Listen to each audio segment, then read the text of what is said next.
આ તરફ સમાચાર સુરતથી મળી રહ્યા છે। દિવાળી દરમિયાન ખાનગી બસોના ભાડા વધારી દેવાતા હોવાની ફરિયાદ નોંધાઈ।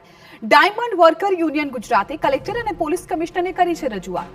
દિવાળીમાં મોટી સંખ્યામાં રત્ન કલાકારો જતા હોય છે પોતાના વતને। રત્ન કલાકાર તેમજ મધ્યમ વર્ગને પરવડે તેવા ભાડા નિર્ધારિત કરવાની છે માંગ। દિવાળીમાં ખાનગી ટ્રાવેલ્સના સંચાલકો ભાડામાં વધારો કરી દેતા હોવાનો છે દાવો। અમુક ખાનગી બસમાં ક્ષમતા કરતા વધારે મુસાફરો બેસાડતો હોવાનો પણ છે આક્ષેપ। ટ્રાફિકના નિયમોનો પણ ભંગ કરાતો હોવાનો છે દાવો। તો લાંબા સમયથી હીરા ઉદ્યોગ મંદી હોવાથી રત્ન કલાકારોની હાલત અત્યંત દયનીય બની છે। ત્યારે દિવાળી વેકેશન દરમિયાન રત્ન કલાકારો પોતાના વતને જતા હોય છે।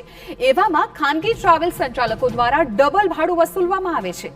ત્યારે ભાડાની કિંમત નિર્ધારિત કરી જાહેરનામું બહાર પાડવામાં આવે તેવી માંગ ઉઠી છે।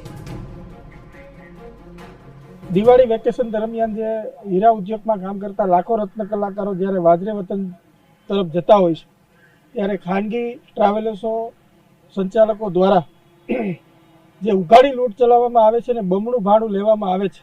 ખાનગી બસ સંચાલકો ટ્રાફિકોના નિયમોનું ઉલ્લંઘન કરી અને કેપેસિટી બહારના પેસેન્જરો ભરી એક સોફાની અંદર 2 કેપેસિટી હોય તો એની અંદર 4 ને 5 જણાઓ ભરી અને જે ટ્રાફિકના નિયમોનું ઉલ્લંઘન કરે છે।